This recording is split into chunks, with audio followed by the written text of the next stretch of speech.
ថ្វាយបង្គំព្រះអង្គព្រះជាបុត្រាទ្រង់គុំចាំទ្រង់យូរហើយទ្រង់គួរតែដឹងព្រះកាយពីសំណាក់អ៊ីស៊ូមិនដឹងជាងទើបមកពីខុនលុនមិននឹងអាចដឹងថាជាមកវិញទូលបង្គំមើលដំរាដឹងថាទ្រង់គឺក្រំចិត្តដោយសារស្នេហាអស់ព្រះជន្មទាំងវ័យក្មេងមកចំពេលល្អណាស់នៅក្នុងវិមានគឺមានរឿងធំយើងព្រះអង្គទៅតាមទូលបង្គំមានអីកើតឡើងទេព្រះនាងម្ចាស់ប៉ៃឈៀនសម្រុកចូលដំណាក់ស៊ីអ៊ូខ្វេះភ្នែកទាំងពីររបស់ព្រះម៉ែម្ចាស់ស៊ូមៀនហើយក៏បាត់ខ្លួនព្រះនាងតូចក៏មកដល់ឆ្លោះគ្នាជាមួយព្រះនាងស៊ូមៀនម្នាក់ថាឈៀធ្វើបាបគេម្នាក់ថាព្រះនាងស៊ូមៀនធ្វើបាបព្រះនាងប៉ៃឈៀនឆ្លោះគ្នាទៅវិញទៅមកនៅក្នុងវិមានឯនោះសូមព្រះអង្គយើងទៅមើលបន្តិចទៅនេះលោកចង់ថាឈៀនមកយកភ្នែកពីស៊ូមៀនទៅវិញឈៀនណាក្រាបទូលទ្រង់ទៅមិនបានទេព្រះអង្គទ្រង់ហោះគឺមានតែទ្រង់ទេទៅបាច់ដោះស្រាយបានឡោ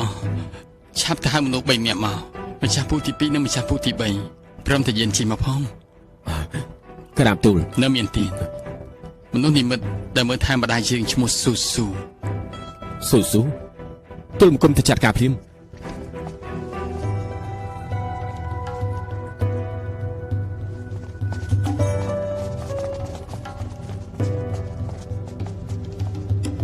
ព្រះបុត្រាមិនដឹងថាទ្រង់ហៅទាំងបញ្ញាបានេះតាមមានរឿងអ្វីកើតឡើងទេថ្ងៃនេះត្រូវតវ៉ាឲ្យយានជើងរកយុត្តិធម៌គេកុំអីយានជើងបានត្រឡប់មកវិញនៅឋានកណ្ដាលទេវតាប៉ៃឈៀនការពារគេយ៉ាងដិតដល់យុត្តិធម៌នេះយើងលើកត្រូវការហើយយើងដឹងកាលនោះបិតាដាក់ទោសយានជើងកាលនោះព្រោះតែយើងទៅធ្វើជាស្ដេចសមុទ្រខាងជើងហើយក៏ស្រឡាញ់សៀវស៊ីងទើបទ្រង់ខ្ញាល់បែបនេះហើយទ្រង់ក៏បដៅយើងតែប៉ុណ្ណោះក្នុងនាមយើងជាកូនធ្វើឲ្យទ្រង់ខូចប្រតិដល់ថ្នាក់នឹងពេលនេះឲ្យបទរបស់យើងរងទុក្ខខ្លះគ្មានអ្វីធំដុំនោះទេយេហូវ៉ាពូយល់ច្បាស់ណាស់ពូទី2ធ្លាប់គិតដែរទេបើមិនដោះស្រាយរឿងនេះឲ្យជ្រះស្រឡះទៀតនោះយានជើងថ្ងៃក្រោយឬក៏បទផ្សេងទៀតនោះរបស់ពូអាចនឹងទទួលយកបានដែរទេពីនោះតើគិតយ៉ាងម៉េចទេនេះបងទី2យេហូវ៉ានិយាយត្រូវខុសត្រូវសោះខ្មែរគឺត្រូវដោះស្រាយឲ្យបានមិនចឹងទេគ្មានយុត្តិធម៌សម្រាប់យានជើងនោះទេត្រូវតែដោះស្រាយល្អណាស់ពេលទៅដល់វិមានឲ្យពូធ្វើអ្វីពូនឹងធ្វើតាមនឹងនិយាយកម្មពិតបានហើយដឹងដែរទេក្រាបទូលព្រះជាបុត្រតើជាម្នាក់នេះគេគឺមែនហើយគឺគេយើងចូលទេ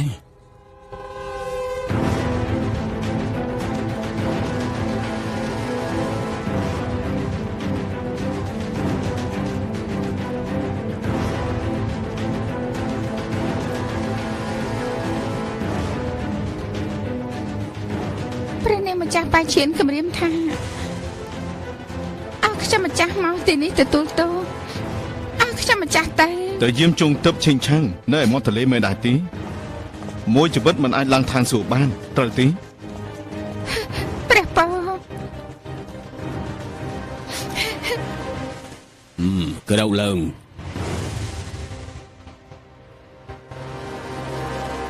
រាជបុត្រាបានមកដល់ហើយកប់ជួនជាម្ដងនៅថ្ងៃនេះលើថាវិមានរឿងកើតឡើងដូច្នេះក៏ចង់មកមើលទ្រង់គួរតែមកនិយាយទៅនេះគឺជារឿងរបស់ទ្រង់ស្រាប់បើជាឲ្យយើងនេះមកចាត់ការជំនួសមិនសូវសមទេក្រាបទូលយេហូវ៉ា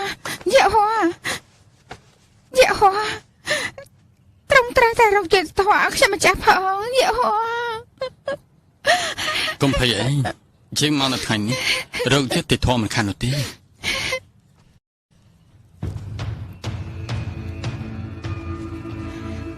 ព្រះមហាសីឯងជាអ្នកណាគឺខ្ញុំម្ចាស់ព្រះមេ យើងមិនស្គាល់ទេក៏មកហៅយើង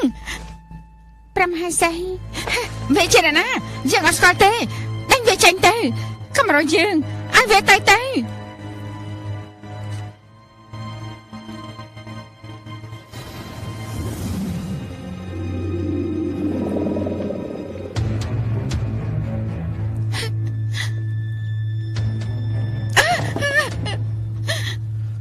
នេះគឺជាមនុស្សឈើយ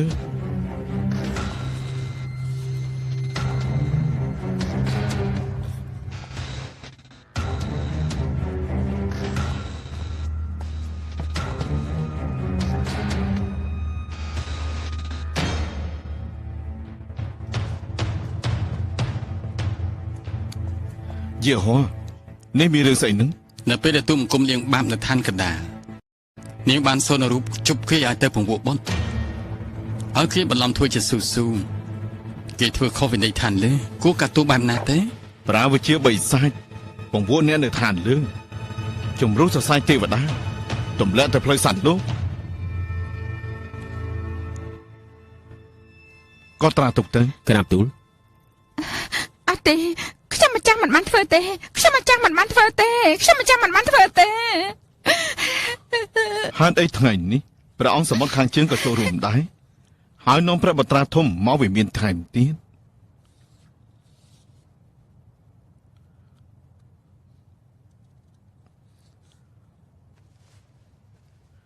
បុណ្យមកថ្ងៃនេះ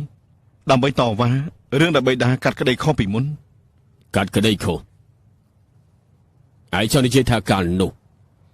យើងជាអ្នកខុសយើងចឹងរៀបរាប់រឿងថ្ងៃនោះប្រាប់ការពិតឲ្យអស់តែម្ដងទេក្រាបទូលព្រះអិនព្រះអង្គម្ចាស់ពូម្ចាស់អ៊ំទូលមកគុំសូមថ្វាយមកគុំមិនអីនោះទេឆាំនិយាយមកថ្ងៃនេះយើងនៅទីនេះនឹងរកយុទ្ធធម៌ជូនឯងក្រាបទូលទូលមកគុំមិនបានធ្វើអ្វីព្រះនាងស៊ូមានទេថ្ងៃចម្រើនប្រជជនព្រះអិនទូលមកគុំមកចូលរួមជាមួយហើយបិតាទៅចូលគាល់ព្រះអិនហើយទូលមកគុំចាំនៅខាងក្រៅហើយព្រះនាងម្ចាស់ស៊ូគឺមានការជួបទាំងទូលមកគុំថាព្រះអង្គកំពុងតែនៅដំណាក់ស៊ីអ៊ូទ្រង់នាំទូលមកគុំទៅទាំងញញឹមក្រោយមកប្រម៉ែស៊ូមានបានប្រាសិលសណ្ដំក្រាបទូលដោះកៅអៅទូលមកគុំក្រោយពេលដែលដឹងខ្លួនព្រះនាងស៊ូមានទ្រង់ទួញសោកថាទូលមកគុំនេះលូកលាន់ស្ថានភាពតឹងតែងខ្លាំងណាស់ទូលមកគុំល្ងងអស់ទៅហើយរហូតឃើញទ្រង់យកកណាត់ចងកព្រះអិនក៏មិនដល់រឿងរ៉ាវមានតែប៉ុណ្ណឹងរៀបរាប់អស់ហើយនិយាយបានល្អណាស់ច្បាស់លាស់ហើយស៊ូមានអ្វីចង់តវ៉ាដែរទេគេនិយាយកុហកគេផាក់ស្រាសម្បឹងច្បាស់ណាស់ហើយសម្រាប់ចូលដំណាក់របស់ខ្ញុំម្ចាស់គេមានកំណត់មិនល្អចំពោះខ្ញុំម្ចាស់គេនិយាយកុហកយើងចឹងកាលនោះជាលើកទីប្រមាណដែលឯងឡើងឋានសួគ៌លើកទី1ឬក៏ប្រនាងស្មានថាអ្នកដែលឡើងឋានសួគ៌លើកទី1រកដំណាក់ស៊ីអូឃើញដល់ងាយស្រួលហើយវេផ្លូវរកដំណាក់ប្រនាងឃើញនៅក្នុងចំណោមដំណាក់ដ៏ច្រើនដើម្បីអញ្ចឹងតាមមិនដែរទេគេខ្ញុំយើងរកហេតុផលមិនបានទេកុំតន់អាននិយាយប្រម៉ែលស៊ីយល់ថាតោដែលមកបកាយព្រះរាជវង្សគួរដោះស្រាយរបៀបណាទេជំរុះចំហាយទេវតាបណ្ដេញទៅឋានមនុស្សវាសនាក្រាបទូលក៏ត្រាទុកក្រាបទូលនេះនៅមិនទាន់បើកការវិនិច្ឆ័យចំពោះរឿងប៉ាឈៀននិងស៊ូមាននៅឡើយក៏មានឈ្មោះជាអ្នកជាប់ចោទច្រើនប៉ុណ្ណឹងទៅហើយអត់ទេទេជីនព្រះអង្គមកបង្កាយខ្ញុំម្ចាស់ហើយទ្រង់នឹងនាងហ្វុងជាងនោះចូលដៃចូលជើងគ្នាហើយធ្វើបាបខ្ញុំម្ចាស់អាចយកតែខ្លួនណា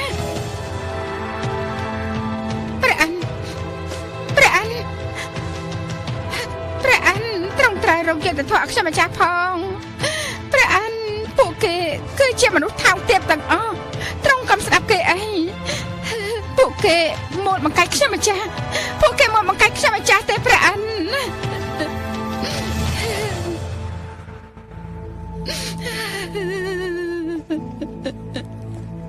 ទ្រង់មានន័យថាសូម្បីតែពួកយើងក៏ជាមនុស្សថោកទាបដែរមែនទេ ជាអគ្គមហាសេដ្ឋីរបស់យើងបើជាធ្វើអំពើបែបនេះដាក់ស្វាមីខ្លួនឯងនេះហៅថាទោះអ្វីដែរទេ ទោះមួយនេះធ្ងន់ធ្ងរខ្លាំងណាស់ធំជាងអាទោសពីមុនទៅទៀតសូមមានទ្រង់គិតឲ្យបានបន្តិចទេ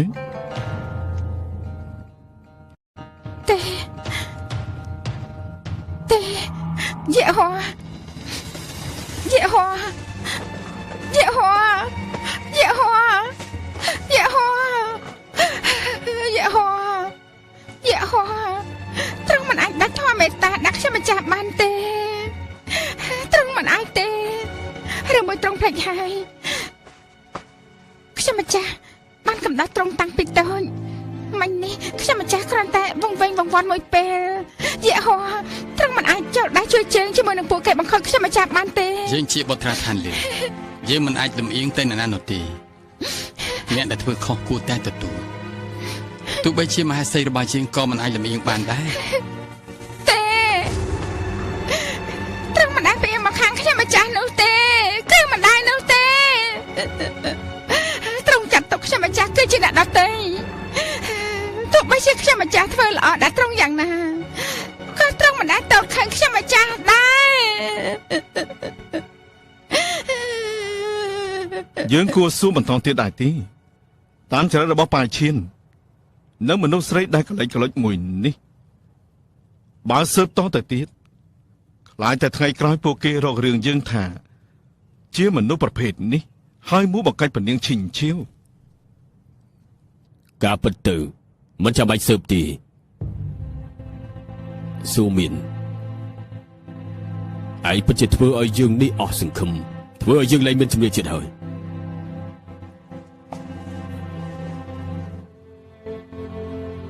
ទូបង្គំយល់ថាព្រះអង្គនិយាយសមហេតុផល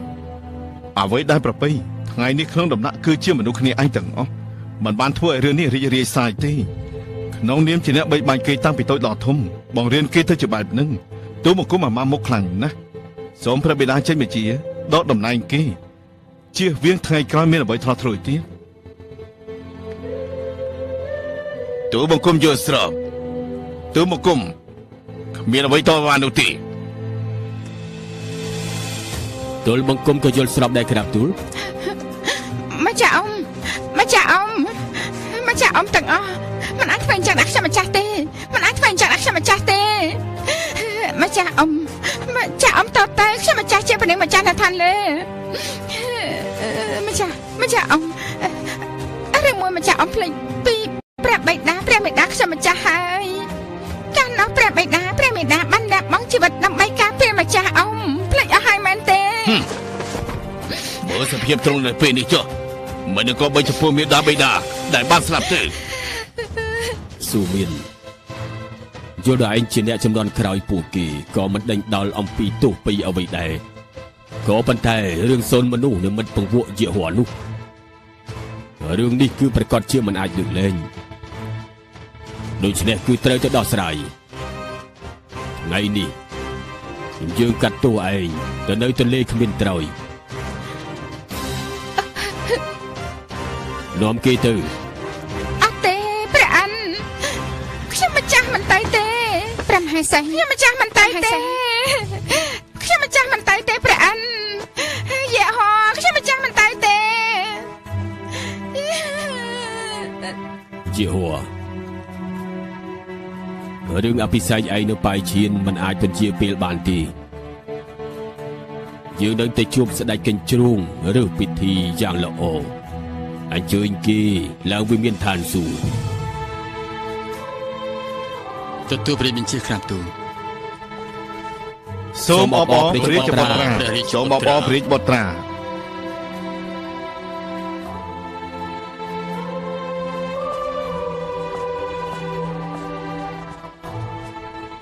យេហូ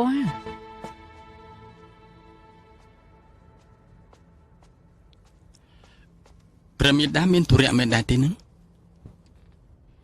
មេដាស្មានមិនដល់ថាឈិញឈៀវប៉ៃឈៀនជាស្រីឋានកណ្ដាលស៊ូកាលពី300ឆ្នាំមុន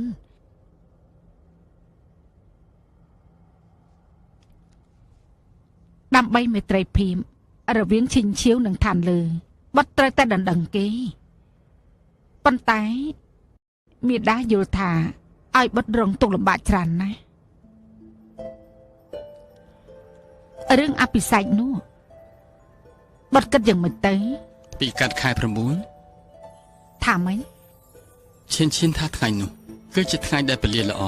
គេចង់មានពិធីមង្គលការនៅថ្ងៃនោះព្រះមេដាកុំព្រួយប្រតិអីទោះបីជាអតីតកាលរបស់គេឈឺចាប់ប៉ុណ្ណាក៏ដោយគេនៅតែជាមនុស្សរបស់បុត្រក្រៅពីគេបុត្រមិនអាចយល់នរណាទៀតទេ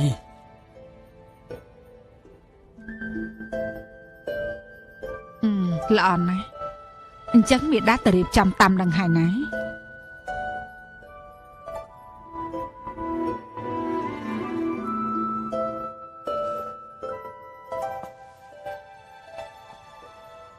យ៉ាងម៉េចមានរឿងអីទៀតហើយមែនទេ ខ្ញុំម្ចាស់មានរឿងចង់សួរត្រង់ សួរមក បាសិនខ្ញុំម្ចាស់ថាបាសិនកាលណាបាត្រង់មិនលុបឈ្មោះខ្លួនឯងនៅលើថ្មបៃជៀនតើត្រង់ស្លាញ់ខ្ញុំម្ចាស់ទេ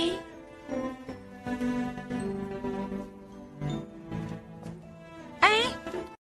ត្រង់មិនទាន់ឆ្លើយទេ ឲ្យត្រង់សួរតែមិនបានឲ្យយើងឆ្លើយណា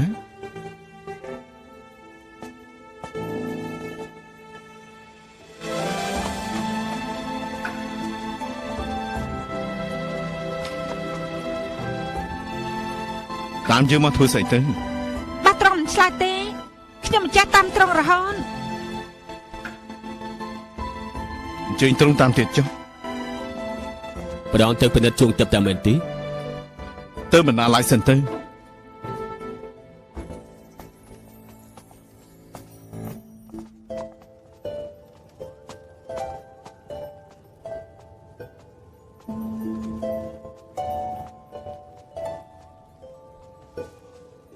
ចាប់ពីថ្ងៃនេះតើបាច់ច្រកឈិនឈៀវអត់ជួបអ្នកណាទាំងអស់ បានអ្នកមីង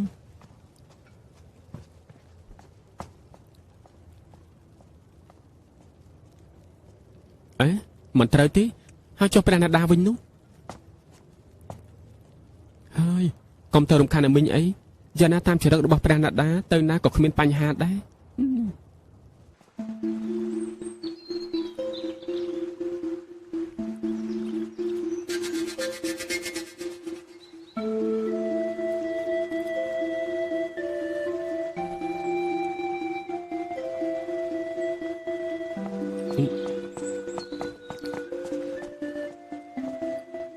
ព្រះបត្រា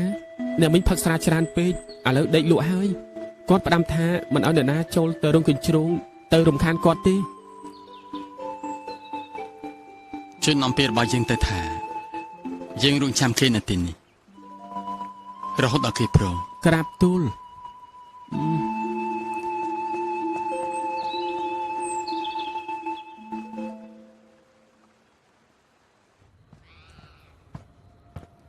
ព្រះអង្គទូលគុំមករៀបចំគ្រឿងដង្វាយរួចរាល់ហើយក្រាបទូល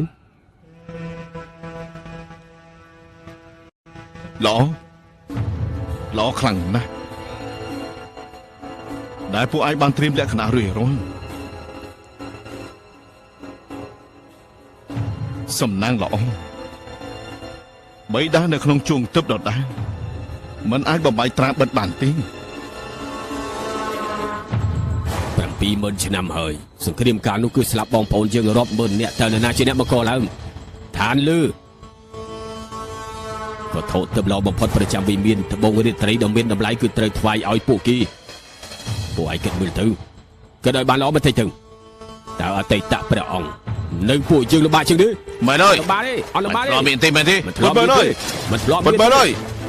ងើយមើលទៅលើមេឃអាភូតហេតុដែលកើតឡើងគឺវាតំណាងឲ្យព្រះអង្គពួកយើងនឹងចិត្តត្រឡប់មកវិញហើយព្រះអង្គនឹងត្រឡប់មកវិញព្រមជាមួយនឹងភ្លើងសិលអាគីជាមិនខាននោះទេដើម្បីកំទេចថាលើគ្រប់គ្រងសមុទ្រទាំង4ផ្ដួលរំលំពួកវាទាំងអស់ ដួលរលំលេជីងដួលរលំលេជីង ត្រូវហើយ ដួលរលំលេជីង ត្រូវហើយ ដួលរលំលេជីង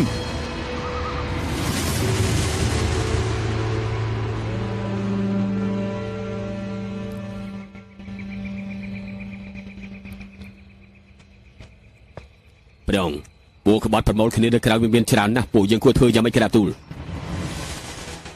អ្វីដែលត្រូវធ្វើជាភារកិច្ចនៅប្រពើថ្ងៃក្រោយការពេលវិមានពណ៌ស្វាយយើងត្រូវប្រើពេលប្រពើថ្ងៃបង្ការរាំងនៅទីនេះជូនសន្តិភាពឲ្យអ៊ំពូអ៊ីព្រះបិតាការនោះទ្រង់ប្រាកូនទាំងអស់ធ្វើជាចំណងបើជាដឹងថាមានថ្ងៃនេះមានតែជាងរបស់ពួកបតទី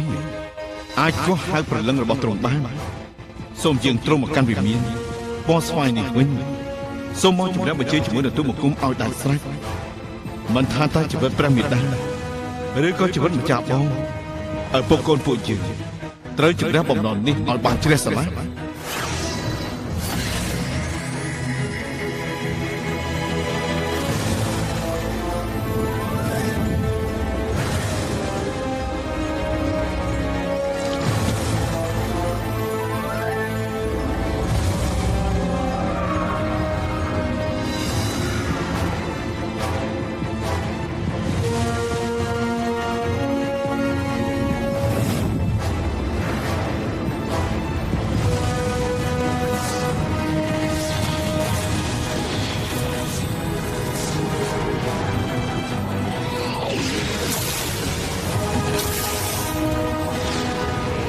លីជីង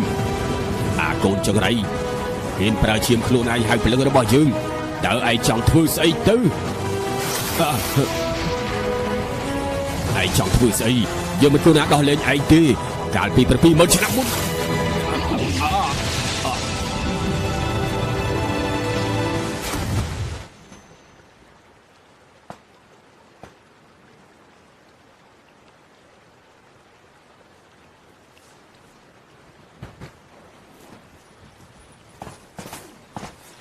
អូព្រះអិនគ្រប់គ្នាមកដល់ទីនេះមានធរៈអ្វីដែរទៅមានអ្វីឲ្យយើងជួយទេនឹងខាងនេះជាព្រះនាងសូមមានទ្រង់ទទួលបញ្ជាពីព្រះអិនសុកចិត្តលះបង់ឆ្អឹងទេវតាមកសុំសិននៅទីនេះហើយការពារជួងទឹកព្រះអិនក៏មានក្តីករណាក៏យកព្រមឲ្យជួងមកនាងតែម្ដងទៅអូព្រះនាងម្ចាស់ស៊ូមានពិតជាមានទឹកព្រះទ័យល្អណាស់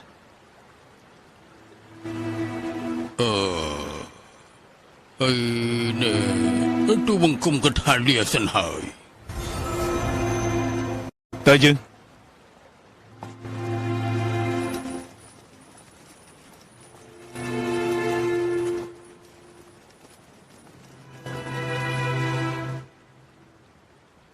ព្រះនាងម្ចាស់ស៊ូមានតើក្រាបទូលមិនដឹងថាទ្រង់ធ្វើអ្វីខុសទេហើយពិការភ្នែកព្រះអិនបញ្ជាឲ្យយកភ្នែកត្រីធំធ្វើคล้ายឲ្យទ្រង់ទៀតផងដើម្បីឲ្យបានស្អាតបន្តិចប្រោះមកវិញហើយតែឥឡូវនៅឈិញឈៀវទ្រង់ទៅមកពីឋានកដាវិញបើជាតរណាមីននិយាយពីរឿងមង្គលការនោះហើយឡងពួកអញទៅសិនចុះក្រាបទូល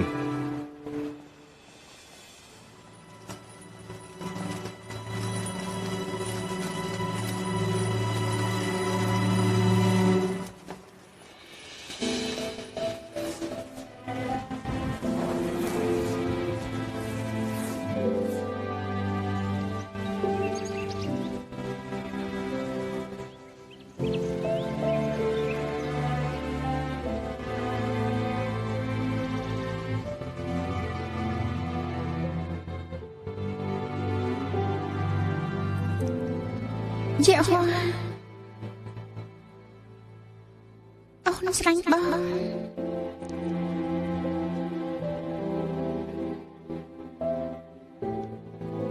អូនចង់រំលងនៅជាមួយបងជារៀងរហូតពេលនោះអូនមិនបានយល់ច្បាស់ពីបេះដូងរបស់ខ្លួនឯង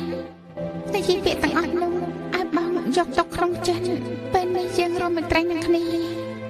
មិនអាចច្រានរឿងរៀបការបានទេ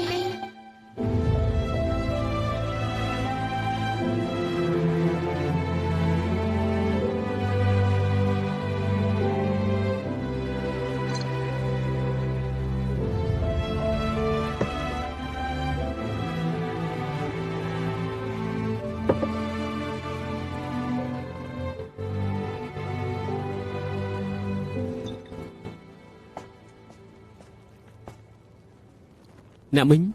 ព្រះបុត្រាបានចាំនៅមុខរូងនោះ7 ថ្ងៃ7 យប់ទៅហើយចង់ជួបអ្នកមីងណា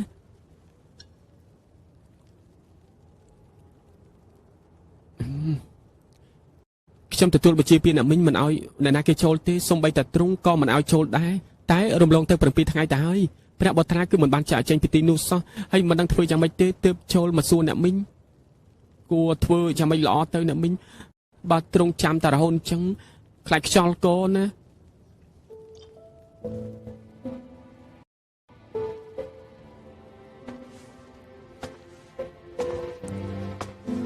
យៈហោ300 ឆ្នាំមុនព្រោះតែស៊ូមានត្រយសតែមករកអូនមែនទេធ្លាប់មានចិត្តស្រឡាញ់អូនស្មោះដែរទេបើស្រឡាញ់ពិតមែនវាជ្រៅកម្រិតណាបើអូនមិនលត់ពីដំណាក់ជូសៀនទេនោះបងអាចតែនឹងស៊ូមានដែលពេញចិត្តពេញខ្លាំងទេពេលនេះបងកប់ស្ដាយជ្រៅចំពោះអូនកើតព្រោះតែចំណងកំហឹង300 ឆ្នាំមុនមែនទេបើជាការពិតមែនហើយអ្វីដែលគេនិយាយជាការពិតអ្នកមីងការពិតអ្នកមីងចង់ជួបគាត់ឬក៏អត់អត់ទេតែប្រាប់គេតែថាកុំឲ្យមកឈិញឆាវទៀតស្អែកនេះយើងទៅរកព្រះអញ្ជុនពាក្យវិញបាទ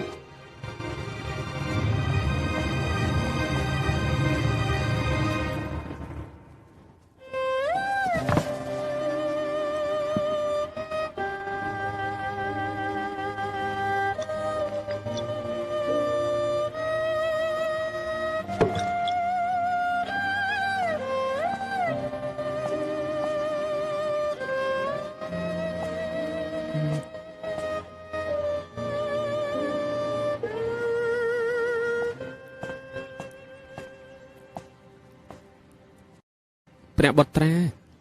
នៅមីងគាត់ថាមិនព្រមជួបយើងមិនមែនអញ្ចឹងទេមកពីគាត់ផឹកស្រាស្វឹងពេកអត់គិតអំពីអ្វីដែលខ្ញុំនិយាយប្រងឈរនៅទីនេះអស់7 យប់ 7 ថ្ងៃយកល្អត្រង់ត្រឡប់ទៅវិញសិនទៅពេលនៅមីងស្វាងហើយខ្ញុំនឹងហៅត្រង់មកវិញជាមិនទៅណានោះទេទូលបង្គំចូលទៅយកឆាត់ចេញមកសិនខ្លាចភ្លៀងត្រង់ផ្ដាសាយកុំអីអញ្ចឹងទូលបង្គំលាសិនហើយនេះគ្រូទ្រង់មានអ្វីផ្ដាំនាំពាក្យរបស់យើងទៅប្រាប់គេទេទ្រង់ប្រាប់មកចុះពេលដែលយើងនៅឋានកណ្ដាលលៀងបាបកម្មនោះគេធ្លាប់និយាយប្រាប់យើងថាបើយើងតាក់ទងអ្នកណានៅទីនោះគេនឹងអោយយើងមកចងទុកនៅចិញ្ចៀវ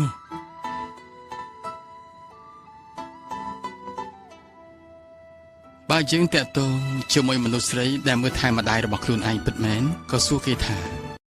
សឹមបីតកាននោះតើពេលនោះអាចនឹងយកជាការពិតដែរទេអូក្រាបទូលបង្គំទៅឥឡូវនេះភ្លាម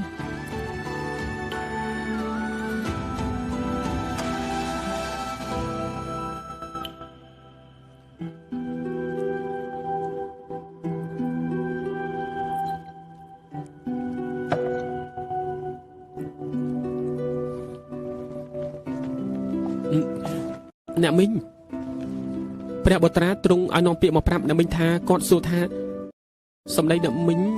ថាបើគាត់តាក់ទងអ្នកណាមែននោះអ្នកមីងនឹងអោសគាត់យកទៅឈិញឈាវហើយបាននៅឋានកណ្ដាលយកស្រីដែលមើលថែគាត់នោះគឺទុកជាការតាក់ទងហើយចុះសម្ដីអ្នកមីងនោះយកជាការដែរទេទ្រង់និយាយអញ្ចឹងអ្នកមីងអត់មានប្រតិកម្មអីទេអូយមិនយកទេសម្ដីឡាប់សតែទាំងអស់នោះមិនយកជាការទេតែគេចាញ់តាំងជាមិនចង់ជួបមកគេទេ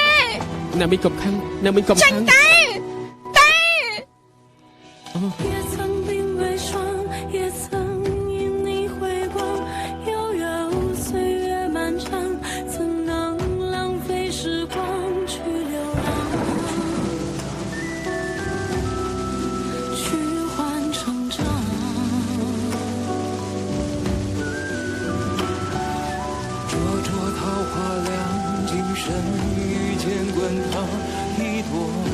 放心上，足够三生三世背影成双。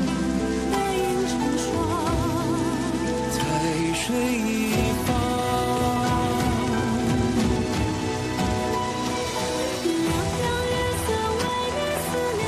ួសរបស់ទ្រង់មិនទាន់ជាក៏ការរបួសថ្មីសុខភាពមិនទាន់ស្រួលនៅឡើយទេមិនអាចទៅព្រាបបាននោះទេយើងឆាត់ចេញទៅព្រះអង្គយើងចេញទៅ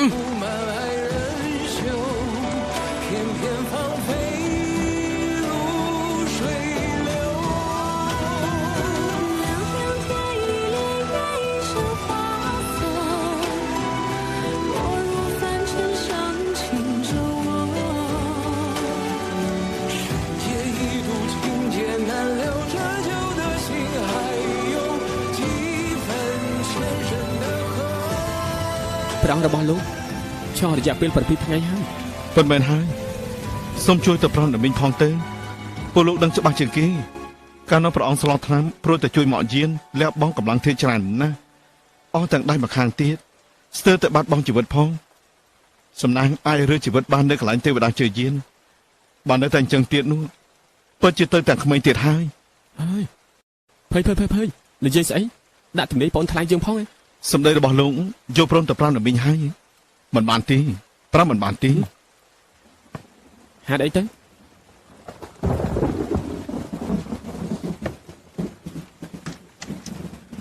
ចាយានលោកមិនទាន់រៀបការទេមែនទេនៅមិនទាន់ទេ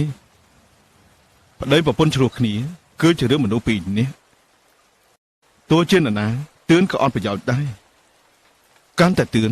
កាន់តែរំខានទៅវិញទេមែនហើយយើងធ្វើមិនកើតទេទោះកូនគេបង្កើតក៏មិនកើតដែរសម្រុកមក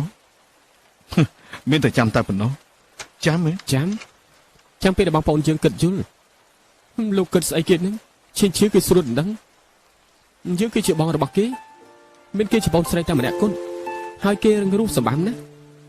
ហើយទេវតាគឺត្រូវគេធ្វើបាបខ្វេះភ្នែកទាំងគូគេខឹងគឺជារឿងធម្មតា2-3ថ្ងៃទៀតពិតជាអស់អីហើយយើងអាចទៅនិយាយជាមួយនឹងគេបានណាបើមិនស្រួលរហូតវិញមិនអាចទេមនុស្សសញ្ចេតនាពួកគេយើងអាចមើលដឹងសូមទេវតាតាំងសមាយចុះទៅមកគុំថ្វាយមកគុំលា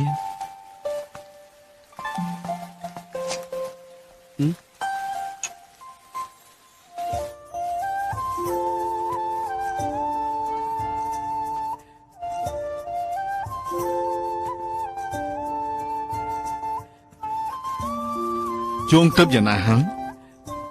ជំរាបព្រះអង្គភ្លៀងបានបន្តធ្លាក់នៅទីនោះអស់10ថ្ងៃទៅហើយការពិតមានបញ្ហានៅត្រង់ណាទៅព្រះអង្គអាចសួរព្រះបត្រាបានព្រោះទ្រង់តាមដាននៅរឿងនេះរហូតស្រួលមិនស្រួលបានដំណឹងល្អក៏ថាបានដែរយេហោនៅណាទៅនៅឈិនឈៀវមែនហើយគេគួរតែនៅទីនោះគ្រប់គ្នាតែងតែថាស្នេហាសំខាន់លើមង្គលការក្រាបទូលបានហើយគួរតែឈិញម្ដងទើបយើងអស់ចិត្ត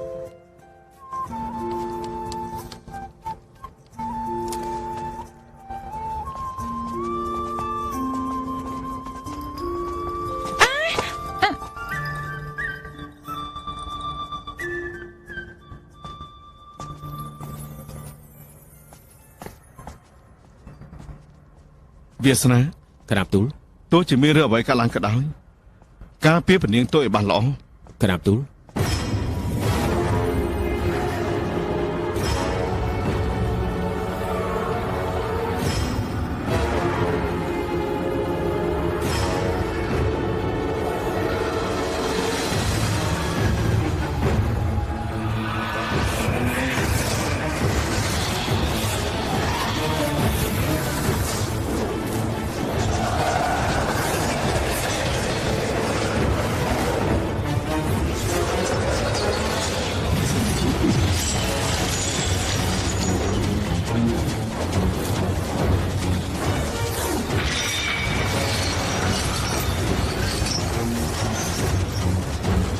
បីដៃ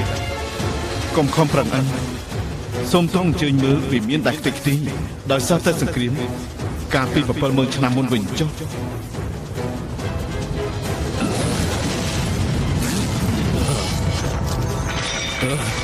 អាកូនចង្រៃចង់ឲ្យយើងស្លាប់តែមែនទេ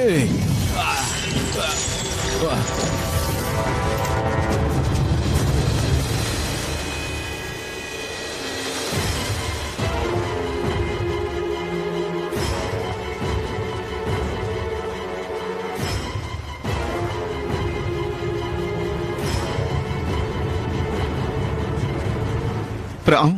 យ៉ាងម៉េចហើយរលកទឹកខ្មុកខ្មាញ់ពពកខ្មៅពេញមេឃអភូតហេតុនេះខ្លាចតែមិនមែនរឿងល្អនោះទេ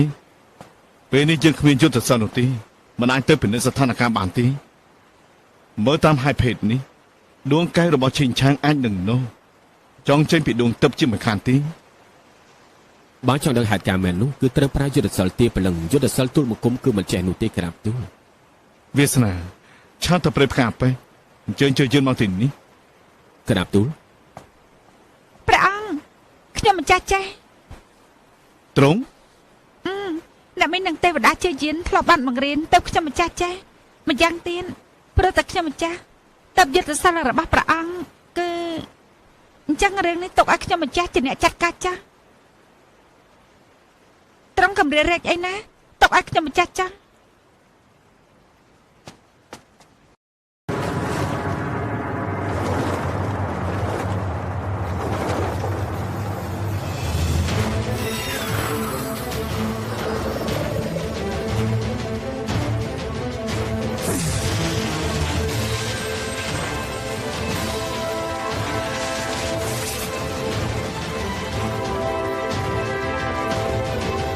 តែចេញក្នុងនេះគ្មានដួងកែវទេ ថាម៉េច ឬមួយយុទ្ធសាស្ត្ររបស់ខ្ញុំមិនប្រកែខ្ញុំសាកម្ដងទៀត 我再试试。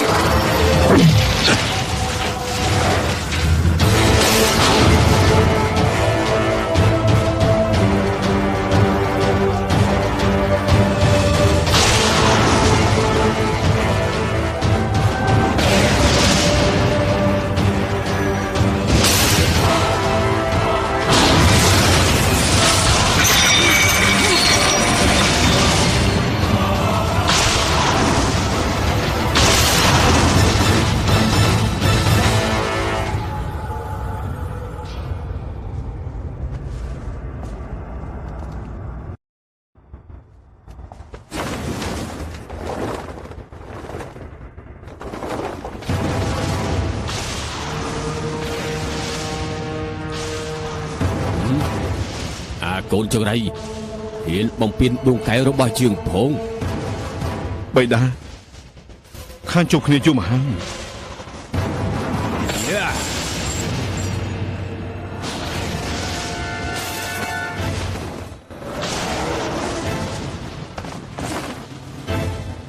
ត្រង់ព្រៃហើយដងកែបៃតានៅទីនេះធ្វើអ្វីយើងមិនបានទេ អូនធំធាយរបស់យើងគឺលែងក្បាលរបស់ឯងឲ្យមានជីវិតរស់ ខុសហើយកំហុសដល់សាយធំរបស់ទ្រង់គឺចិញ្ចឹមយើងឲ្យធំ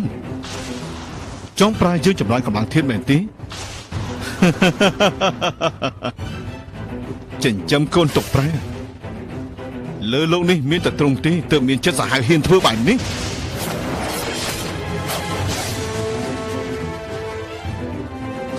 គ្មានបញ្ញាដឹកនាំតោះមួយយប់សោះបាត់បង់តបអស់ជាង 100000 នាក់គឺសោះតែស្លាប់ទ្រង់ចិញ្ចឹមកូនទុកប្រាសាហាវព្រៃផ្សៃសោះតែស្លាប់ទេដឹងច្បាស់ថាភ្លើងអាគីអាចកំទេចសមុទ្រទាំង4តែទ្រង់មិនខ្វល់ចង់ឲ្យគ្រប់គ្នានេះកំដរទ្រង់ស្លាប់គឺសោះតែស្លាប់ទេ អាដេរឆានភ្លេចគុណបុណ្យដែលយើងចិញ្ចឹមឯងហើយតែមែនទេភ្លេចកំណើតដែលកើតមកពីឈាមរបស់យើងហើយតែមែនទេចង់សម្លាប់យើងឯងអកតញ្ញូខ្លាំងណាស់ឯងប្រើដំណក់ឈាមខ្លួនឯងគោះហៅដួងកែវរបស់យើងឯងអាចរស់បានយូរប៉ុណ្ណាទៅ ឡោថ្ងៃនេះឪពុកកូនរបស់យើង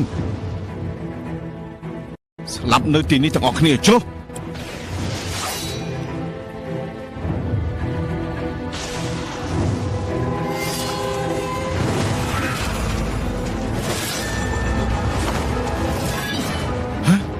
ពូថៅពូមេឃ